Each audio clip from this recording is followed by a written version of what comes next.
All right, hello everybody, and welcome to Pokemon TCG. I'm Tauronite. I'm not the one running this game, but it is none other than, I would say, one of the goats of Pokemon TCG, WelshRTA, who's going to give us a fantastic showcase of the uncommonly ran Squirtle and Friends deck for a couple of good reasons. Welsh, thanks so much for having me on.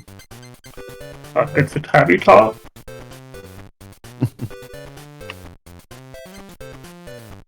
Okay, and I think we are all ready to go. We're going to actually start the save file from after the tutorial, because the tutorial is an 8-minute unskippable mess. So Welch is going to do a bit of a hard reset. Hey, maybe this will be a new world record. So we want to make sure that this is suitable to be uploaded to the leaderboards and such. But yeah, Welsh, whenever you're ready, you're more than welcome to count us down. 5, 4, 3, 2, 1, go. Okay, so what you're gonna do right now, a mail manipulation, or at least go through a free PC box and get us Scyther. Not a bad thing. It will probably, if Welsh uses Scyther, it would only be for one fight, but it's a pretty good card. So here's kind of the way, for anyone who's never played Pokemon TCG, the way it works is essentially a card game version of the RPG mainline games, where you assemble a team of Pokemon and you attack, and first to knock the other player's Pokemon wins. You use energy cards as a sort of resource to be able to pay the cost to actually use the move. So in this game, there's actually only 7 types, which are Grass, Fire, Water, Lightning, Rock, Psychic, and Colorless. There's Ronald, our rival. We're going to be seeing him a couple of times, and we're going to go through actually the first pretty spicy fight of the run. Like, we are fast and furious with it. So Amanda is a really interesting fight in the sense that she kind of plays a lot with the weakness and resistances of her deck. So the way it works in this game is when you attack for weakness, damage is doubled. When you attack with a type that your opponent is resistant to, it's whatever your final damage number is gonna be. You subtract 30 of it. And so we're gonna hope to see we don't see a Scyther. And okay, so far no Scyther. Hitmonchan is a absolutely phenomenal tour de force in the early game. And now we just gotta hope. Okay, Amanda's adding in, keep more and more Pokemon onto the bench, but so far so good. Nothing. Welch is getting a little bit unlucky with the energies. Oh, there we go. There's our second fighting energy. Unfortunate. Okay, there we go. Never mind. Okay, we are good. That's actually a really good Amanda. Just because of the fact that it's a fight that can be a run killer from the very beginning. Like, when I do marathon runs of this game, I don't do this fight first. I do this fight like a little bit later, just to give us the opportunity to actually get a stronger deck and be able to take advantage of it. So the reason why this is a difficult fight, especially for top level runners, is because Scyther resists fighting, and if we only come in with a Hitmonchan, then Scyther almost completely walls Hitmonchan, which means we are forced to kind of reset the fight and just go for and hope that RNG is in Welsh's favor. And it was. Yeah, that was the first try Amanda, right? Yeah, might be saying. Yeah, first try Amanda in a marathon setting is very, very rare. That's to me, I'm viewing that as, okay, this is a sign of good things to come.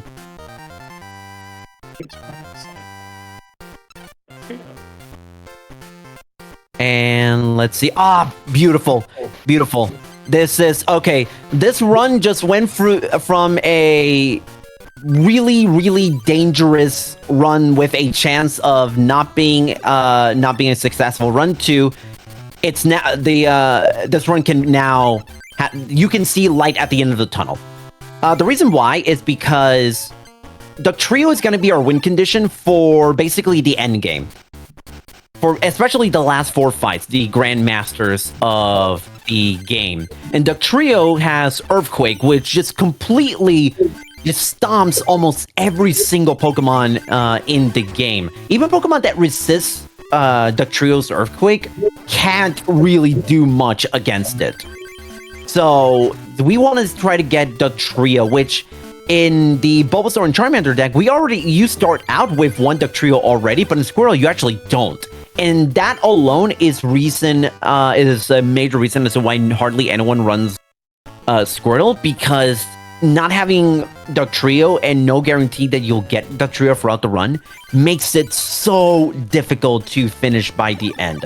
But having one Duck Trio already, with still several more chances to get Duck Trio in the next like 10 to 15 minutes, that's actually it does a lot of good for WelshRTA. Yeah, I think I feel pretty darn good in this run actually succeeding. And man, watch us blazing through these fights. The timer starts. The timer may say like 13 minutes, but in reality, the reason the timer actually started at 8 minutes and 3 seconds because when we start this our run without the tutorial, skipping the tutorial, we actually start the timer at 8 minutes and 3 seconds. And in reality, the run has only been going on for like 5.5 minutes or a little over 5 minutes. Getting through Amanda and 3 more fights and getting a Duck Trio in that time, that's a fantastic start in my opinion. That's a fantastic. Now here comes another really tough fight. Michael, and you kind of saw Welsh already having to reset because of the fact that it's a 4 versus 1. So one of the things with Pokemon TCG speedrunning is that we want to try and ensure that we can get at most maybe a 2 versus 1 matchup, because the way it works, the way winning a duel in Pokemon TCG works is you knock out your opponent's Pokemon and you collect a prize card, and the first to collect all the prize cards wins the duel. Now, if you knock out all of your opponent's Pokemon before you get to collect the final prize card, you automatically win because there's no other Pokemon your opponent has. So the objective here is to not win by getting all the prize cards. There are going to be some moments where Welsh will inevitably have to take a duel where he's going to have to get all the prize cards, but we want to try to make sure that we keep that number as low as possible and ensure we always, or at least we win as many duels as possible, just only collecting 1 to 2 prize cards. And Michael kind of already living up to his reputation as being one of the harder non-boss fights in the run, but the fact that okay, taking out the Hitmonlee unscathed, no paralysis from Electabuzz.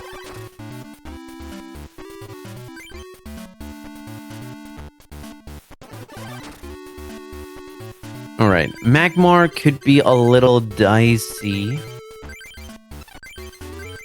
Okay, now actually no, I forgot. I forgot Welsh had a potion and a defender. We are in the clear, and also an energy removal after that Professor Oaks. And yeah, no, we are fine. Yeah. One of the good things about Welsh's deck so far is that he actually has a lot of good trainer cards, which operates kind of like a bit of support or debuffing the opponent. So it is actually pretty good that he's actually got this, assembled a relatively strong deck in the early going for it being just Squirtle. Yeah, the video kind of like freezing up a little bit on me, so I didn't quite see what you get from Michael from those last 2 Coliseum packs. I can see, to be honest. Oh, that's fine. Honestly, the important thing is that we have that first Duck Trio already makes everything so much better. Like, we cannot stress how big it is to get that Duck Trio out the door already. And there are, I believe, 6 more booster packs that can have Duck Trio across 3 fights still left to go, which we'll kind of go through in the next like few minutes. Actually, no, not the next few minutes. I would say in the next 10 minutes or so, we're gonna see what the end game deck is going to be, because the way Pokemon TCG works is there are 4 different booster packs: Coliseum, Mystery, Laboratory, and Evolution. Ones that really help us out in a speedrun are the Coliseum booster packs, which are the cards that have like Hitmonchan and Electabuzz and the Trio and Computer Search and Plus Powers. The other booster packs don't have nearly as many good cards that we used in a speedrun. So part of the routing with this game, no matter what deck you choose, is you want to try to see if you can get all of those Coliseum booster packs as early as possible. Which is why you see a lot of top runners kind of go with a somewhat, similar-ish route, because either way, no matter kind of the order how you do things, the end result is within like 20 minutes you're kind of got already most, if not all, of your Coliseum booster packs out the door. Oh, well, your video is kind of a little bit frozen. Ready? Yeah, it is. It's frozen on the Jennifer shuffling deck screen. Although we can't hear that you win, so that's actually really good. That Jennifer's another really difficult fight because of the fact that there's a flying Pikachu. Yeah, there's still a little bit of it's still kind of frozen on my end, I believe on stream's end as well.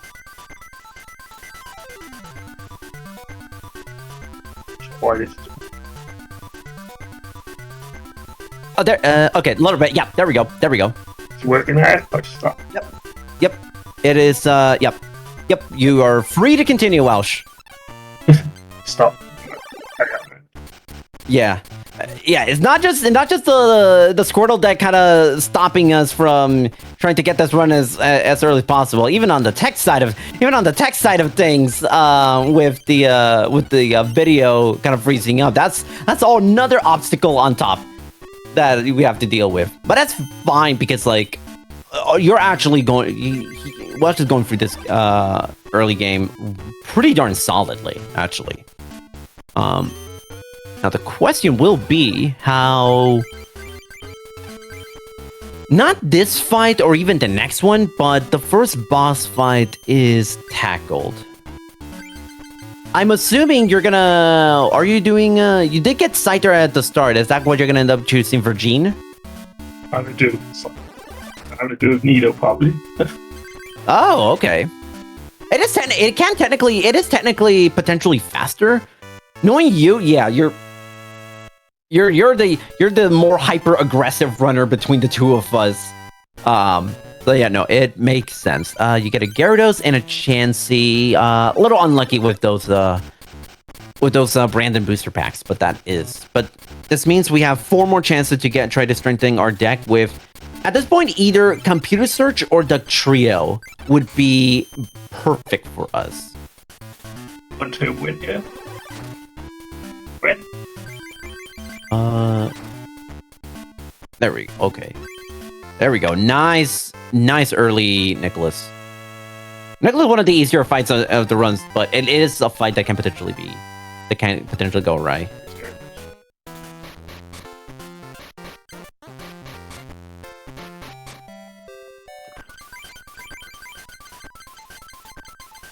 All right, so here comes actually the first actual boss fight of the entire run, Jean.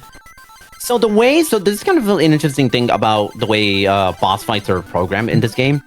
The AI cheats. And I'm not talking in the sense of, oh, hey, the AI plays really well and it's kind of does cheap tricks. No, it is actually literally programmed to cheat. The way it works in Pokemon TCG is that Pokemon are separated by basic, stage 1, and stage 2. Basic Pokemon are all unevolved Pokemon, or Pokemon that can evolve, but in like their first iteration. So Nidoran is considered basic. Nidorino is considered stage 1. and Nidoking is considered stage 2. Now, here's kind of the thing with Gene, or with all the boss fights.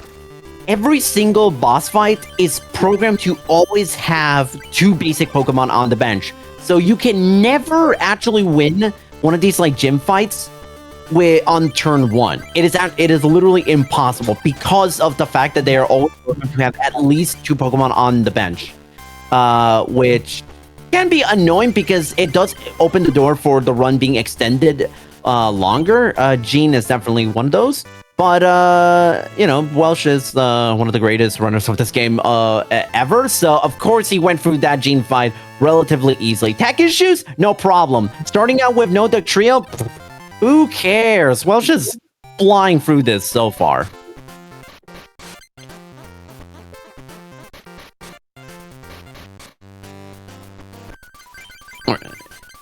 Quite cross that. Now time for some little Electabuzz action.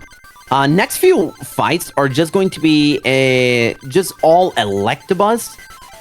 Because Electabuzz is a very strong Pokemon with Thunder Punch that has the ability to do as much as 40 damage.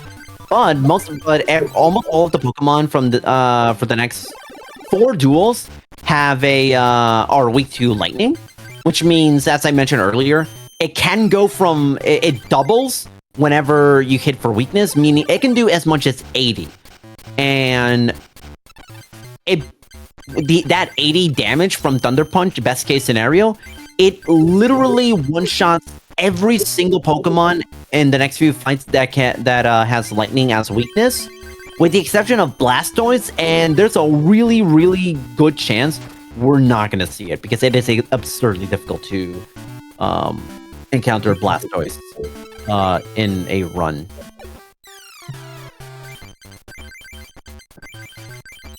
Although Joseph is, I will say, one of the more annoying fights of the game, strictly only because he's got Zubats that don't have lightning as a weakness. Flying Pikachu also because it doesn't have a flying weakness and can potentially paralyze you.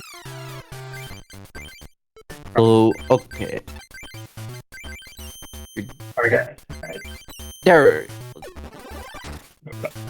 Unlucky. So what was trying to do something that we call advancing the RNG. The way RNG works in duels is that there is actually a global frame rule that is always in effect during gameplay. However, the frames are actually frozen during battles. And the frame basically dictate everything. It's not actually truly random. Every frame does dictate everything that is happening, from what your opponent draws to what actions your opponent takes to even what booster pack rewards you get. However, the RNG during a duel is frozen. It is locked in place. And if you were to say flip a coin and you were to just reset and you were thinking like, okay, that'll reset the RNG. It will not. It will always, that coin flip will always be whatever that result you found out at first. It is locked into place. However, there are certain things you can do to unfreeze that RNG, which is what Welch attempted to do with Pokeball. Coin flips and certain actions during duel advance that frame rule, that frozen frame rule, by 1. So it would literally be the next frame, meaning everything just kind of gets, for lack of a better term, gets randomized again. And so Welsh advanced the RNG, but that next frame also dictated that the next coin flip was going to be a tail. So really unfortunate. I've seen that before.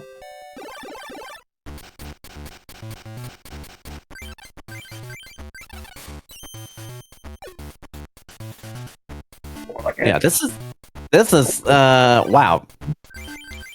This is a pretty rare instance. Wow.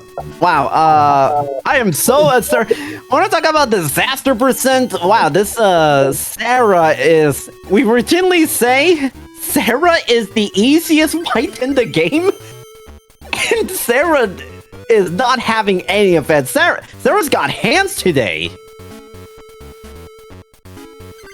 I think we've got that. I haven't seen Potty Well ever, I don't think. Yeah, no, that's a really rare that's really rare for Polyworld to show up. That's only happened to me. I've literally fought Sarah, or I've dueled Sarah hundreds of times. Maybe I've seen Polyworld like twice ever. So that is ooh, that's quite interesting. Okay. You are okay. I'm seeing you have plenty of Gyarados. So depending on so that is actually a potential if Welsh had not gotten that the trio, Gyarados would not have been a terrible idea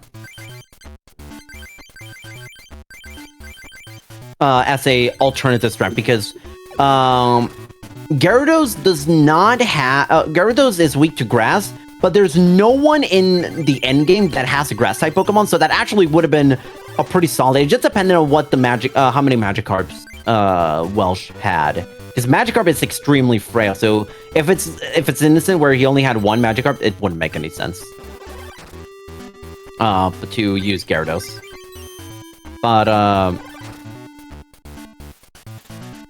But yeah, no. So far, everything's going relatively fine.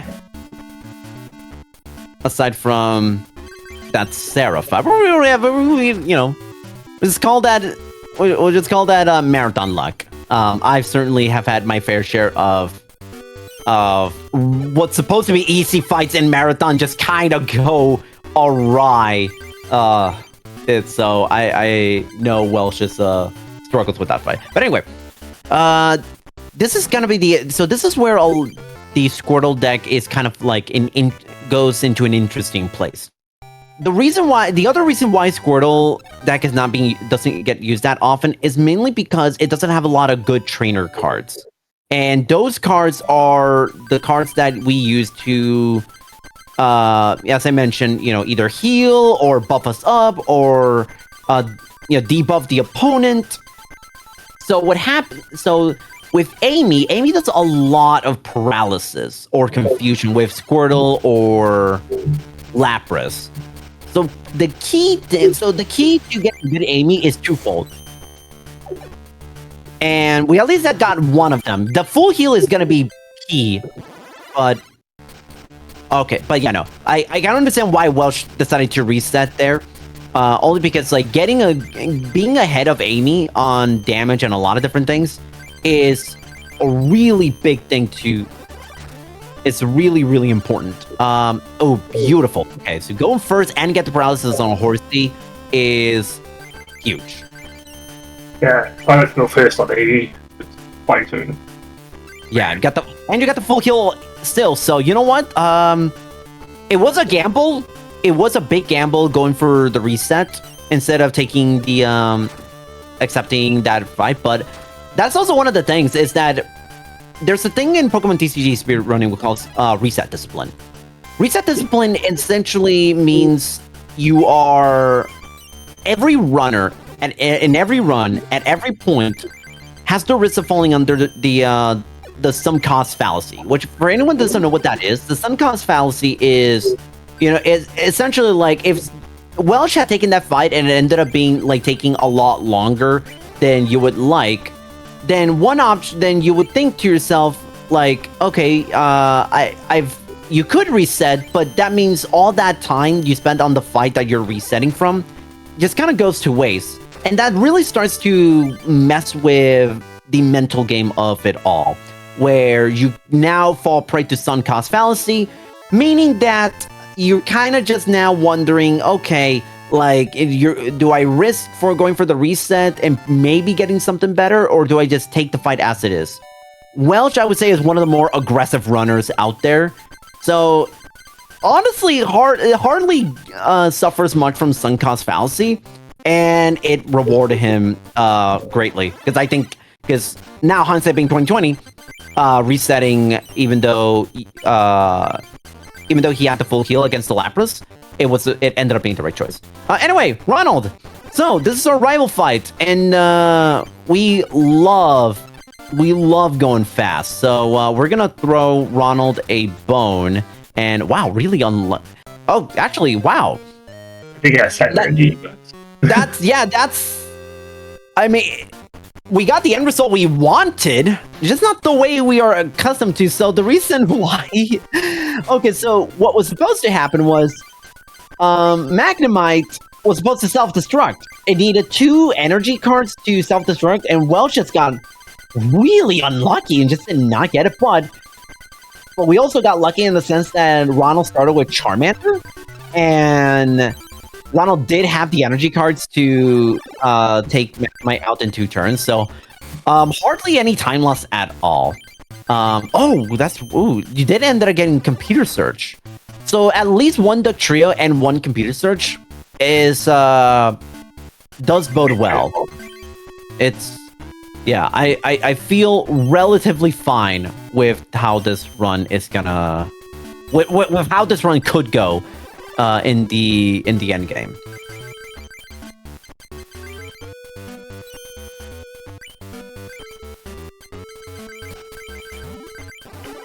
All right, great use of the Pokeball to get the Kadabra out, which is effectively our win condition, while not using the Computer Search to search out the Kadabra, meaning that still the Computer Search can still be used for anything, whether it's like a plus power or a potion or energy removal. Welsh has options here, but that Kadabra is so absurdly strong that it's not even gonna matter hardly by this point. Yeah.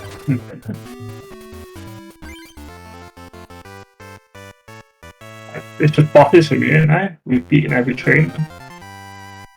Yeah, we've been. Yeah. Wait, have you been every? Yeah, I guess you have. Yeah.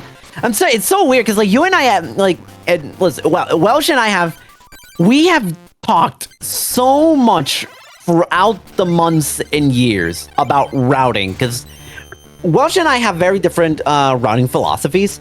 Welsh is hyper aggressive, I mentioned. I'm more of a, let's see if we can get something, like, get more consistency, more consistent runs. And his routing is very different from mine. It's funny, you actually sent me your route, and it didn't dawn on me. Brittany's the last trainer, huh? And we still have like 6. You only have 2 medals, which is actually really funny. But I honestly think it's low-key based, like done with all the non-boss fights, while still only having 2 medals. That's great. Yeah, so literally from this point onwards, it's literally a boss rush. The next, let's see if I can count, including this one, the next 12 duels are all boss fights of some variety. And let me be honest, Welsh is pacing right now. This is a fantastic Squirtle run so far. We are more than we are a little more than halfway through the run.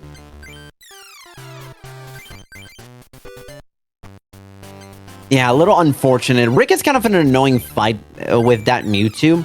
It is the risk reward of going through doing a Kadabra deck against Rick, because he does have that Mewtwo that has the potential to one-shot Kadabra if he's there. And that is kind of the problem here, in the sense of, hey, we get we get a really good deck, and we have a really good hand, we have a good opening strategy, and sometimes it's just not enough. And Rick's one of those really punishing trainers, because Mewtwo can one-shot Kadabra. He's got a coughing that can inflict poison or confusion. Porygon is a wall. Grimer can paralyze us. So almost every single Pokemon here can cause issues to some degree.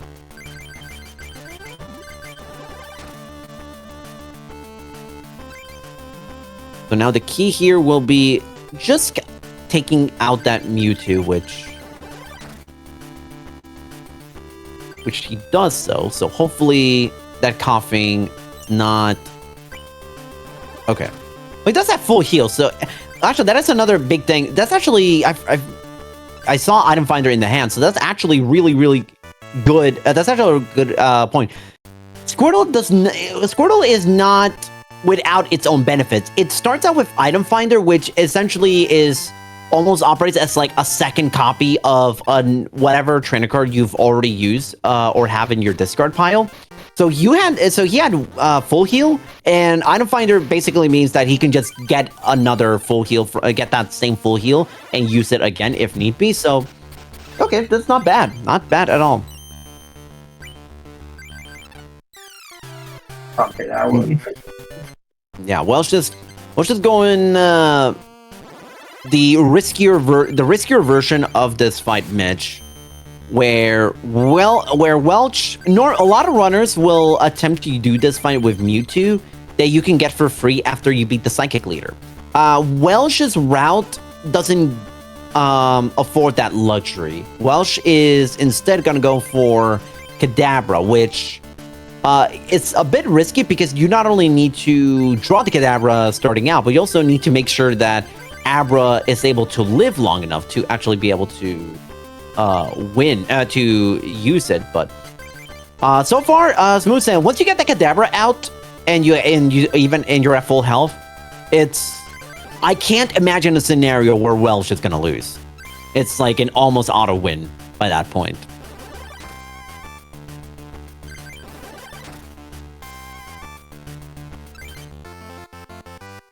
All right, nice. So we are now at, if my math is correct, we are at 4 medals. So there's only, we're halfway through. Even though it says we're only halfway done through getting all the medals, we're gonna get the rest of the medals, the rest of those medals in like 10 minutes, or at the current pace that we're going, maybe not even 10 minutes. It's like close to like 7-8 minutes. Hopefully, yeah. On the 5. Yeah, my no stretch of the imagination is this, smooth sailing from this point onwards, but it is a fantastic start. In a no reset marathon setting, getting to Nikki with the route that Welsh has in under 40 minutes is phenomenal, in my opinion.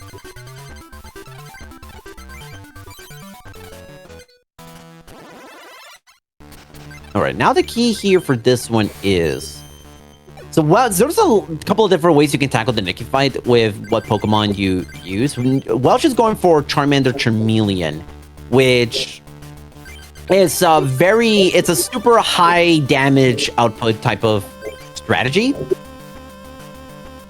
Even without going through, that's potentially risky. Interesting to see how Welsh tackles this.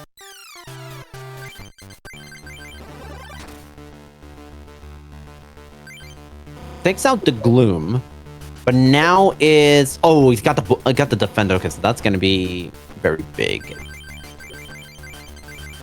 Touch the moment is good. I think. No, I think you have to reset. Yeah, you have to reset because it's going to be taken out.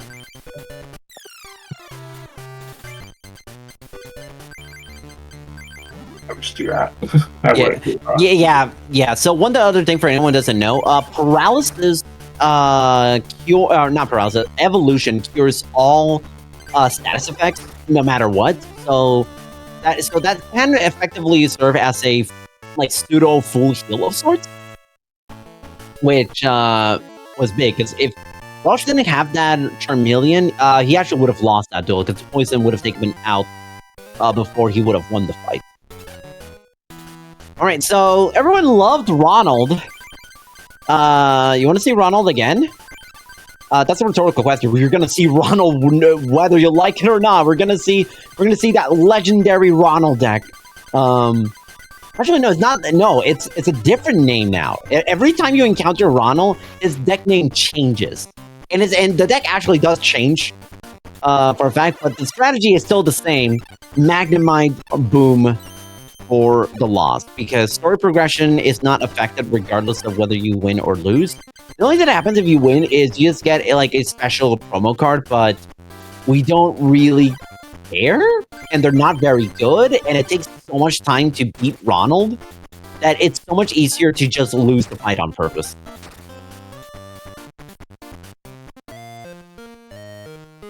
Oh no, we lost. Whatever shall we do?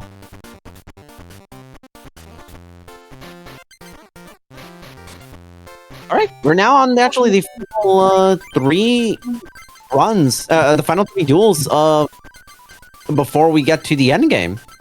And oh, we're starting out with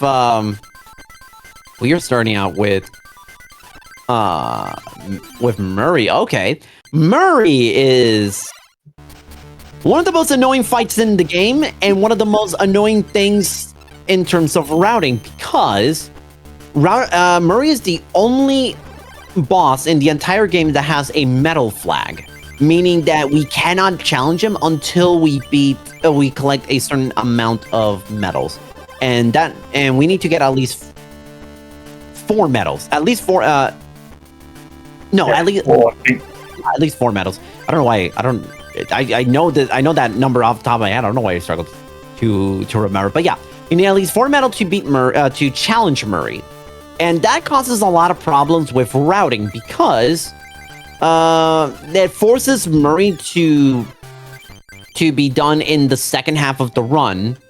But by extension, because of the fact we are doing a Diglett and Hitmonchan deck, by extension, it means that the fire boss, the fire leader, Ken, also has to be done in roughly the second half of the run, because they're essentially, their decks are extremely similar. So it wouldn't make any sense to do one early on and then the second one later on. And also, Ken has his own prerequisite to fight him, which is you need to collect, I think, like a total of 200 cards or 200 something throughout the adventure, which is over the course of a speedrun, you're gonna get 200 cards so fast. It's like you can technically challenge Ken like 15 minutes into the run, like 15-20 minutes into the run. But from a run standpoint, it doesn't make sense to do so until you are challenging Murray as well.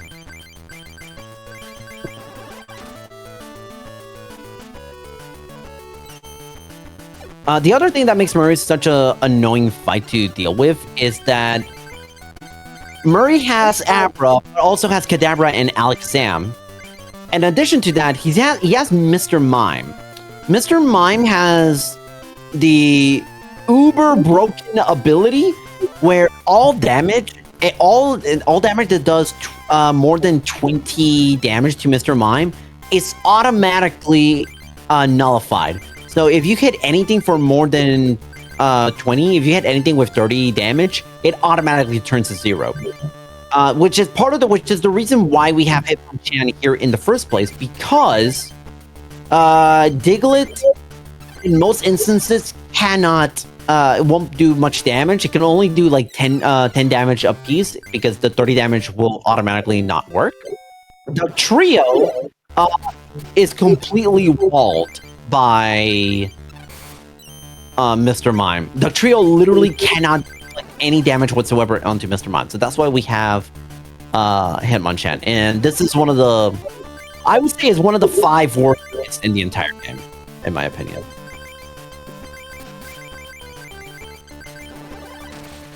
Murray's being jobs. Yeah, Murray being Murray. Oh, there's the Mime. There is La Mime. Energy removal is fine. It's not the end of the world. I'm curious to see how. There's a couple of ways Welsh can tackle this. One for the plus, right? From what yeah, I think that is the. Yep. Okay. Very good use of Creature Search and Item Finder. Kind of getting some extra very useful cards just in case, and sometimes with the cards you are dealt with, you can beat Murray without ever evolving once. Sometimes. Sometimes, but you know what? We'll take that. We take it. Okay, 2 fights now. So.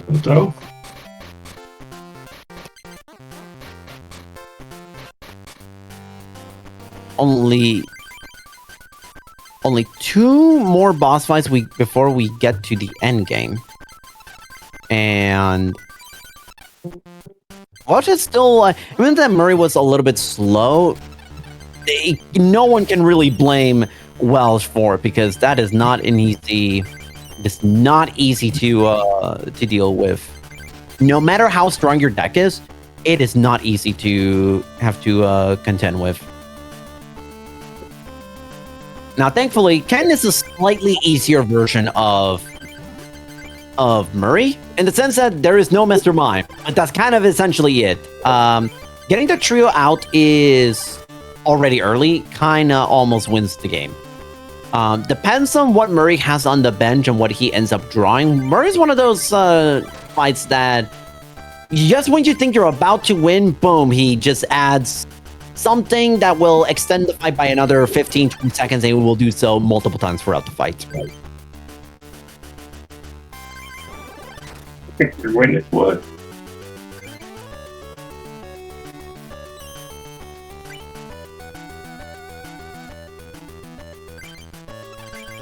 We've got the Jigglypuff, take out the Growlithe. Things are going pretty smoothly for the most part.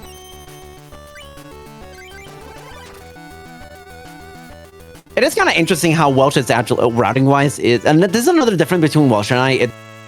Things.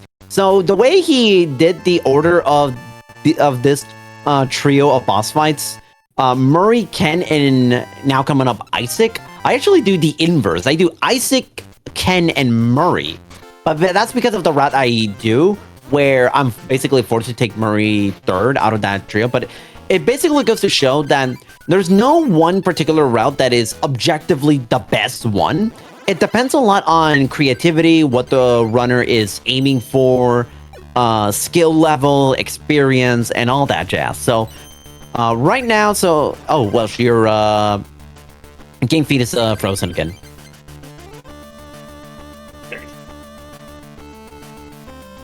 Okay, it's catching up. It's catching up. Oh.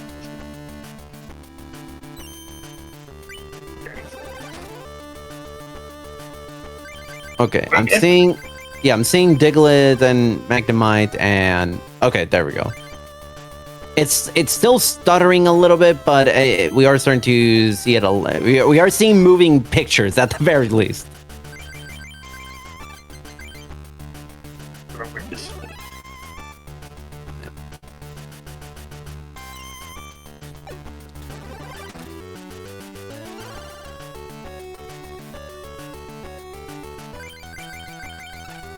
Again.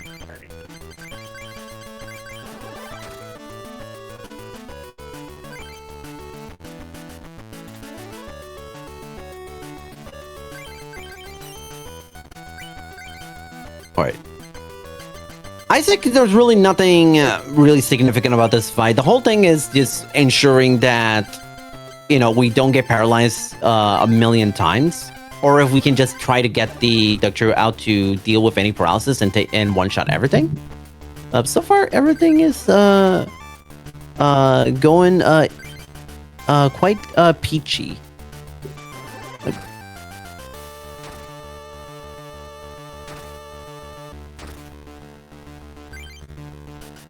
Douglas pies this fight. We might not see it. Oh, there it is. Yeah, it is definitely consistent. It is consistent. Consistently the easiest fight out of the that trio of fights where we're using the Diglett and Duck trio. And all right, we're now heading into the end game at under 51 minutes. So even finishing this underestimate is very much in play. It just depends on how everything goes from this point onwards. So, Welsh is gonna try to strengthen his deck just a little bit by getting some free booster packs and just kind of seeing what is out there.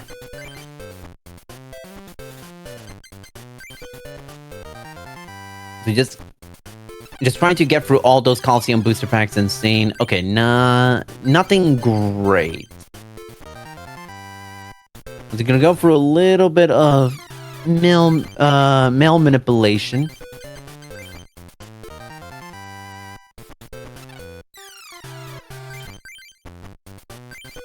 Because as I mentioned earlier, that global frame rule does dictate even the booster packs that we get. So the frame that we open these booster packs does also change what we get as a result. And I believe Welch is just trying to see if he can get a second Duck Trio, which with one Duck Trio, especially with having a computer search, it is doable. It is very much doable, but two Duck Trios really makes things a lot better. Part of the problem with only having one Duck Trio is the fact that there is a chance that Duck Trio ends up being one of the 6 prize cards. And for some of these fights, ooh, you know what? It's not a second Duck Trio, but a second computer search is the next best thing. Wow, that is really good. Watch have to spend like almost 2 minutes on that, but you know what? I think that it is worth it. If, at the bare minimum, having that second computer search is going to be huge. But yeah, the big thing is having to deal with is dealing with the fact that there's a chance that one Duck Trio may be a prize card. It's almost a guarantee that if that happens, you're gonna have Welsh is gonna have to reset the fight no matter what. But we don't have to worry about Duck Trio yet because this will be our final non-Duck Trio fight, and Welsh has going for the tried and true Seal Dugong combo, which is an excellent combo to deal with Courtney. Unfortunately, Welsh did not get a great hand. So the objective here is to, at minimum, have a way to search into Duck Trio. Now okay, and we already have that. Technically, we have several ways to get Duck Trio. So okay, so he's got the Duck Trio, no problem whatsoever. This kind of already is automatically a win. Almost. There are things that can potentially go wrong, but I think that it will still be fine in the grand scheme of things. Professor Oak will let him reshuffle or draw a full hand. Computer search lets him search out that dugong that I mentioned. So the main gimmick about the Pokemon Dome, which is these fights this gauntlet of fights we're going through, is every single trainer has their own unique ace card that is only exclusive to this game, only because it is one of those. It is a card that has never been printed in real life, or rather, it's never been used in the actual card game because a lot of those cards introduces elements that is not meant for the TCG. It's not meant to be used in the real life TCG. An element of randomness that the game had never accounted for up to this point. Moltres, legendary Moltres for Courtney, once it's played out on the field, it is a card that will automatically give Courtney anywhere from 1 to 4 fire energy, and can be pretty annoying. It can be pretty annoying. He's mine. Yeah, we survive. We survive. 4 more fights to go. Yeah, 4 more fights. Now comes oh, David, no, not per turn. It just the moment it's set, she gets 1 to 4 fire energy for that specific instance. However, not only does she have multiple copies of that card, she has a way. She has Scoop Up, which means it's basically you take out 1 Pokemon from your bench and you add it back to your hand. And which means you can play that Moltres again and activate its effect twice. So in theory, Courtney could get as many as 8 fire energy cards in 1 turn if she really tried. So we always kind of approach that fight under the assumption she will always have fire energy no matter what. Steve, but you want to talk about annoying and broken, Steve is probably the most problematic, or rather, his legendary ace card is Zapdos, and probably the most problematic of the bunch. The way it works is when it is played on the field after the initial turn, or rather after the initial like pre-duel start where everyone puts out their initial teams. When Zapdos is played on the field, you just saw that right there. It will inflict 30 damage to any one random Pokemon out on the field, ignoring all weakness and resistance. Unfortunately, Diglett only has 30 HP, so it is very, very unfortunate. That it is one of those instances where you can literally lose before even doing a single move, which is so annoying. It's so annoying. Let's see. No, Welsh is fine. Welsh is still fine. It was a little dicey. That Zapdos can potentially also do a lot of damage, but we are at a relatively smooth sailing now. Now that he's got a full Duck Trio, and there's nothing that can really damage him immediately outside of a second copy of that legendary Zapdos, but it's only going to do 30 damage. So, all right, not a bad start to the Dome, especially on a Squirtle deck with one Duck Trio. Zapdos.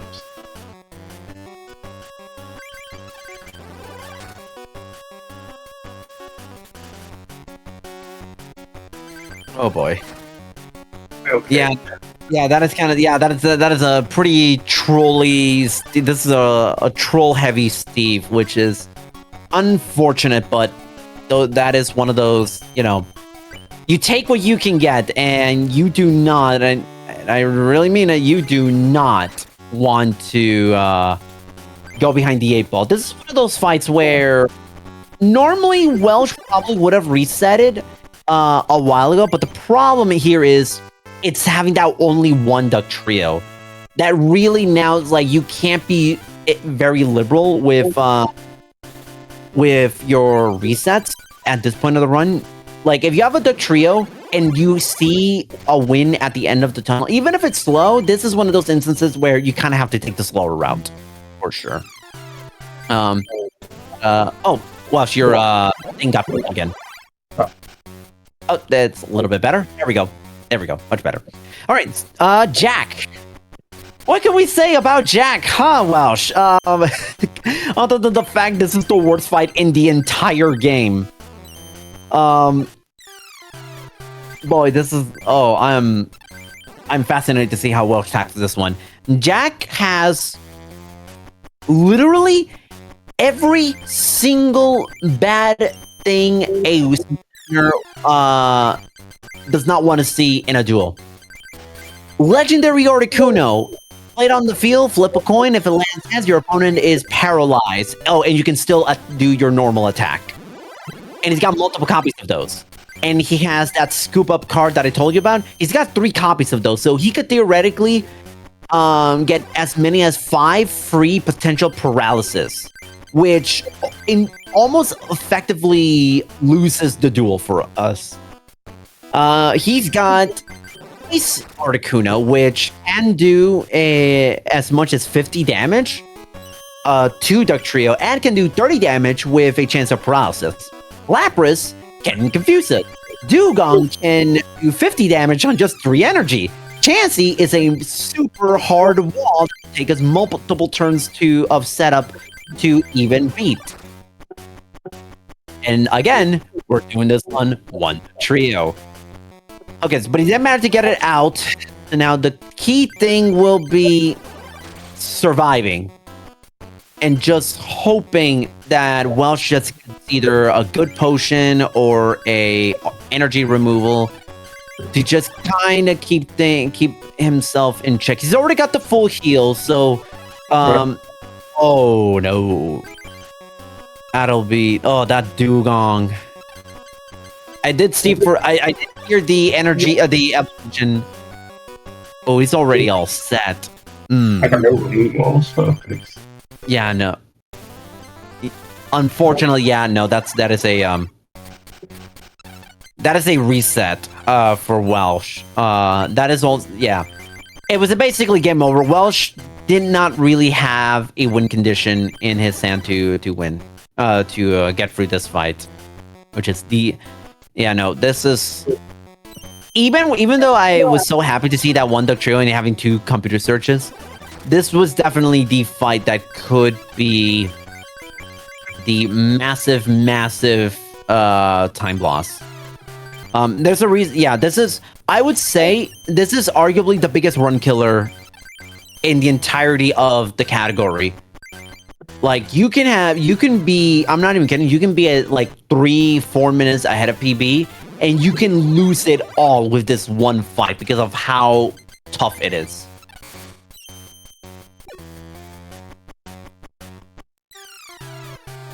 That's good psychology. Wow. Yeah, so it is, unfortunately, it is Reset City for Welsh until he until he has Duck Trio, like a quick way to get to Duck Trio, but also something that, a setup that doesn't include Jack prepping something on the bench that can potentially one-shot us.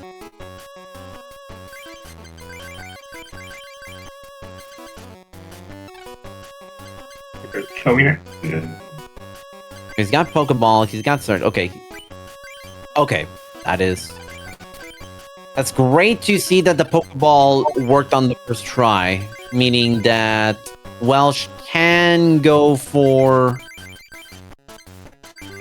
There are different ways Welsh can tackle this. Ooh. It'd be interesting to see. Just kind of how he plays this.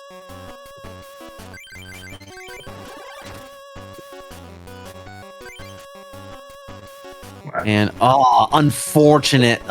Unfortunately, Computer Search normally would be a fantastic card, but that is not. That is the one instance. That is the one instance we actually didn't want that Computer Search. We needed she needed a Fighting Energy card to try to take care of the Lapras. On the problem now, Welsh technically could have continued, but so behind the 8-ball, and he'd be asking a lot from the AI to not ensure to make sure that it doesn't set up. And it looked like he was sort of already working on prepping something on the bench. So it was probably for the better in the long run to just take the L. Okay, now.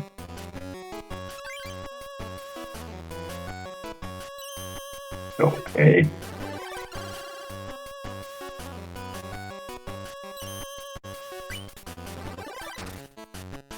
Oh, video feed is frozen again.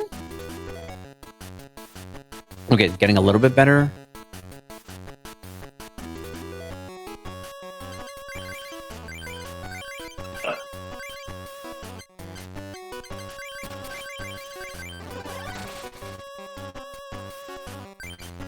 All right, Welsh has got that that earthquake locked down.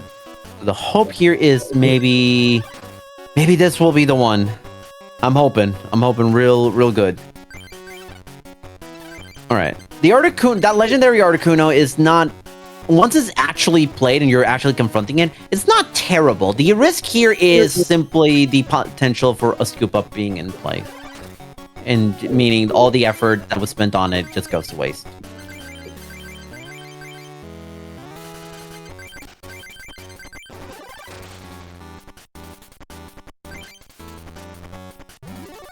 Yeah.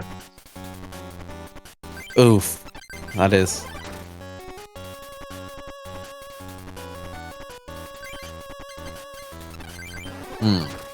It'll be interesting to see how it's handled.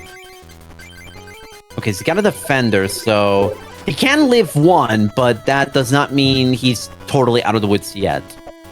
Gonna have to figure out. Essentially, gonna have to pull out a Heart of the Cards moment.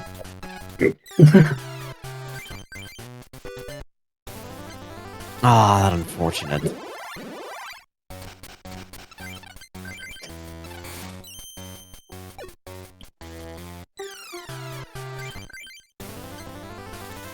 if Welsh can somehow get through this game, this fight, I can't promise you the next two fights are nowhere near as annoying as this.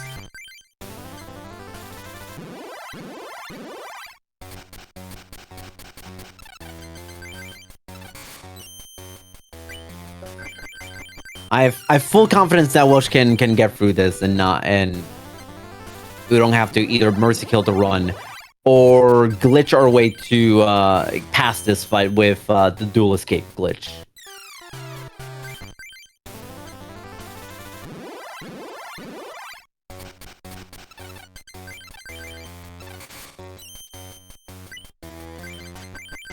But yeah, this is the reason why you don't really see this deck in marathons, because if this, I can guarantee you, if Welsh had played this on Charmander and Bulbasaur decks, which are way more consistent, he would have had 2 Duck Trios by this point, which is, I can tell you, we would have been done with the run already.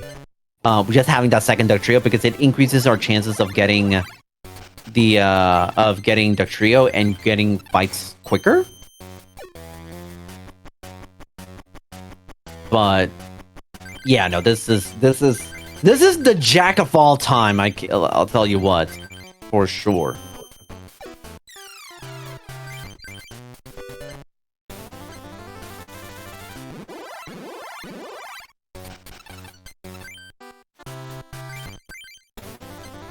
Winnable.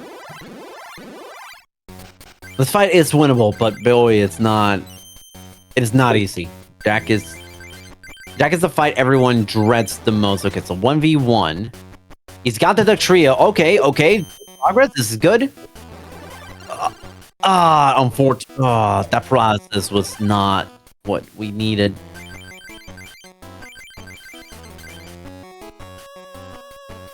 Okay.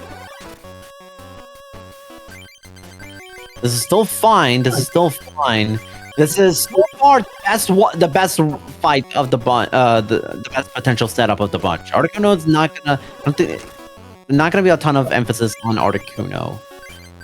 Welsh is gonna need a little bit of heal because he is theoretically in damage range with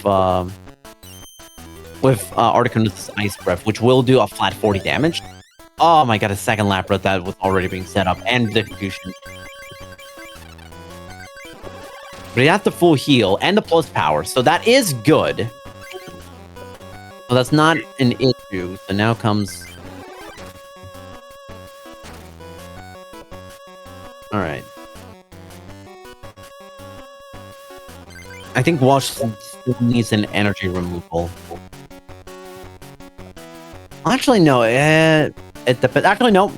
No energy removal, but...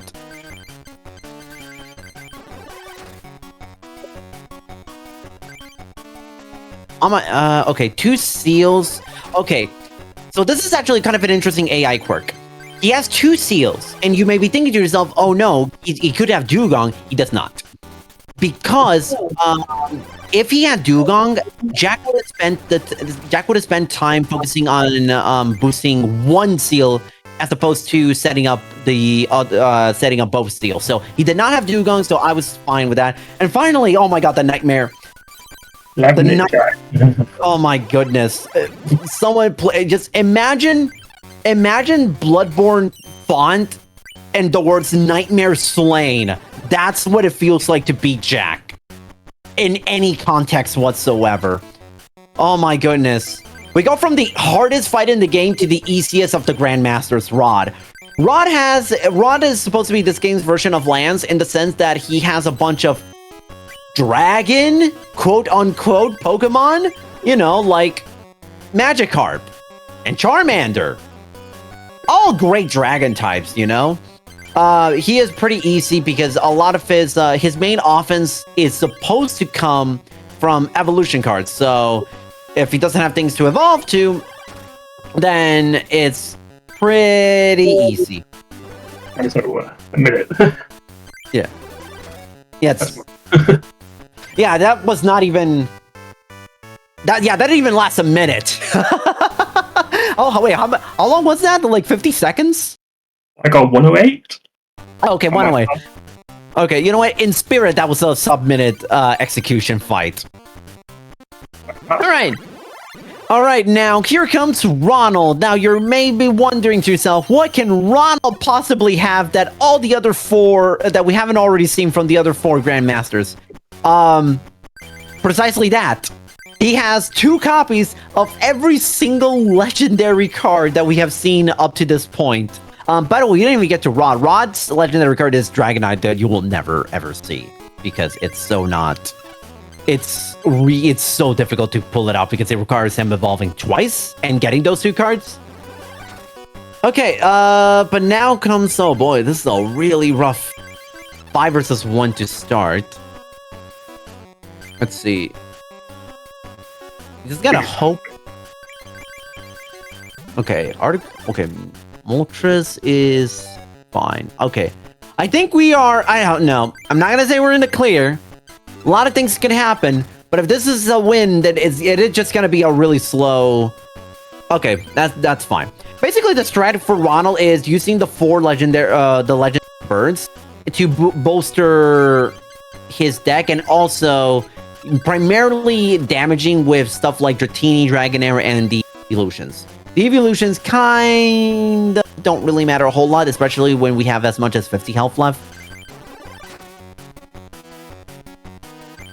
Although it was not ideal getting hit with that 30 damage. Here's a fun little fact, actually, that I think everyone will appreciate. Articuno requires water energy to attack. Makes sense. Zapdos requires lightning energy to attack. You're all with me on that, right? Guess what energy cards Ronald doesn't have in his deck? He does not have water or lightning energy. All he has is fire and double colorless energies. Meaning, Zapdos and Articuno cannot actually attack at all. Not even in no way possible once they are set on the field. And boom, he beat Ronald. Okay, time is coming up in about 15 seconds. He's gonna get all the legendary cards that we have seen throughout this gauntlet as a reward. So time is coming up very, very soon. 30 seconds ahead.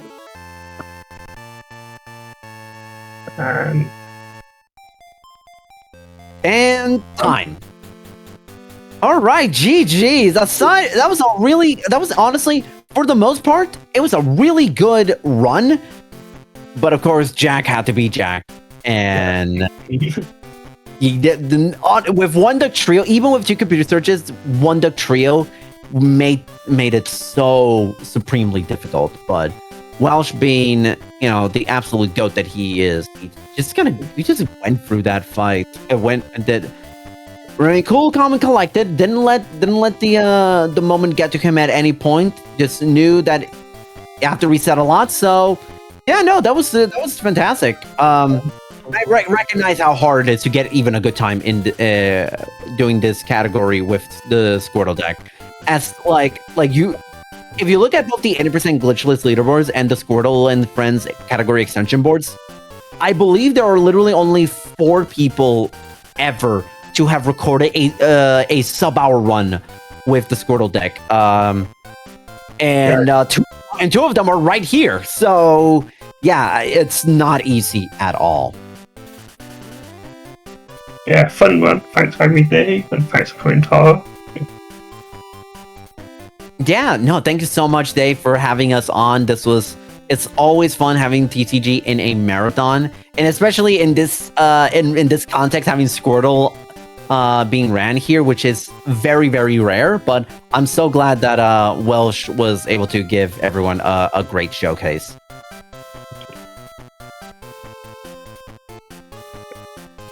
Yeah, thanks everyone, and we'll see you next time.